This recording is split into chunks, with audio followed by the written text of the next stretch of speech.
আল্লাহ বলে নিশ্চয়ই মুত্তাকিরা আমার জান্নাতের ছায়াতে থাকবে, মুত্তাকিরা আমার জান্নাতের ঝর্ণা ধারার বেষ্টিত থাকবে, মুত্তাকিরা আমার সম্মানিত ইজ্জতের জায়গার মধ্যে থাকবে। ইন্নাল আবরারা লাফি নাঈম, আল্লাহ বলে আমার নেককার বান্দা নেয়ামতে নেয়ামতে ভরা জান্নাতেই থাকবে। আলাল আরাইকি ইয়ানজুরুন, আল্লাহ বলেন জান্নাতি বান্দা সিংহাসনের মধ্যে বসে পুরা জান্নাতের নাজ ও নেয়ামত দেখতে থাকবে। কতটুকু দেখবে? ইযা রাআইতা সাম্মা রাআইতা নাঈমান ওয়া মুলকান কাবীরা। আল্লাহ বলে জান্নাতি বান্দা জান্নাত দেখবে, আবার দেখবে, আবার দেখবে, আবার দেখবে, আবার দেখবে, আবার দেখবে, আবার দেখবে, বারবার বারবার দেখবে, আর বুঝবে আল্লাহ তাকে নিয়ামতে ভরা এক বিশাল বড় সাম্রাজ্য দান করেছে। মুলকে কবীর অর্থ হলো বড় সাম্রাজ্য। জান্নাতি বান্দা জিজ্ঞেস করবে ফেরেশতাকে, বন্ধু আমারে যে জান্নাতটা দিছে এটা কদ্দুর?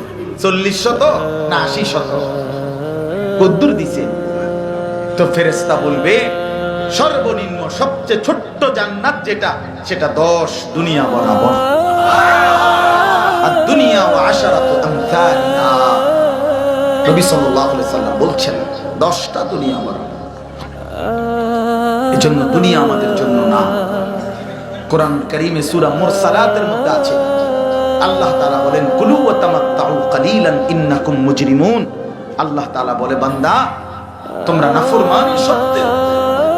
নাফরমানি সত্ত্বেও দুনিয়া কিছুক্ষণের জন্য খাও, ভোগ করো, আমি দিলাম, খাও। এটা আমার আম দস্তরখান। দুনিয়া একটা খোলা দস্তরখান। যে বাড়ির মেজবান বাড়িওয়ালা বলে দিছে ভাই দস্তরখান বিছাই দিছি, যার মন চাইছে বসেন, কোনো আপত্তি নেই, কোনো পরিচিত অপরিচিত কোনো কথা নাই, যার মন চায় খাইতে থাকে। এটা আম দস্তরখান, দুনিয়া আম দস্তরখান। আল্লাহ বলছে বান্দা আমি দুনিয়ার খোলা দস্তরখান বিছাই দিলাম। ইমানদার কাফের অনুগত অবাধ্য সেজদাওয়ালা সেজদা ছাড়া, আস্তিক নাস্তিক মান্যওয়ালা অমান্যকারী সব খাও, দুনিয়া ভোগ করতে দিলাম, দুনিয়া মানুষকে ভোগ করতে দিলাম, দুনিয়ার জন্তু জানোয়ার কুকুর বিড়ালকেও ভোগ করতে দিলাম। কিন্তু আখিরাত খোদার কসম আল্লাহ বলছে বান্দা ঈমান ছাড়া, সেজদা ছাড়া, তাকওয়া ছাড়া, গুনাহ থেকে মুক্ত থাকা ছাড়া আখিরাতের জিন্দেগিতে এক ঢোক পানিও মিলবে না, এক লোকমা খাবারও মিলবে না। মনে রাখো, এক ঢোক পানিও মিলবে না। এজন্য দয়া করে আমার মূল বক্তব্য এই কথা বুঝানো, আমাদের জিন্দেগি আখিরাত। আমাদের জিন্দেগি কি? সবাই বলেন কি? আখিরাত। নবী সাল্লাল্লাহু আলাইহি ওয়াসাল্লাম বলছেন কুনু আবনাআল আখিরাহ ওয়ালা তাকুনু আবনাআদ দুনিয়া। নবীজি বলছেন ইরতাহালাতিদ দুনিয়া মুদবিরা ওয়ারতাহালাতিল আখিরাতু মুকবিলা।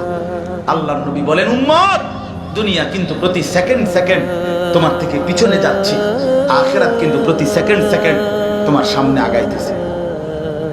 প্রতি ঘন্টা আমরা আখিরাতের দিকে যাচ্ছি, প্রতি ঘন্টা আমরা দুনিয়াকে পিছনে ফেলতেছি, ঠিক কিনা বলেন?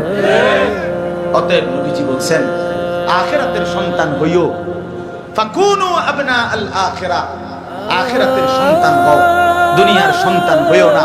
অর্থাৎ দুনিয়ার পরিচয়ে পরিচিত হইও না, আখিরাতের পরিচয়ে পরিচিত হও।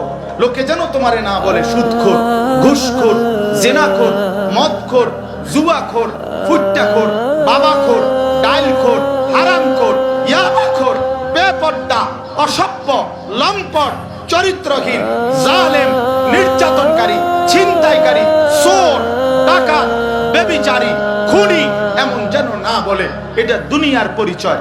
আখিরাতের পরিচয় পরিচয় হও।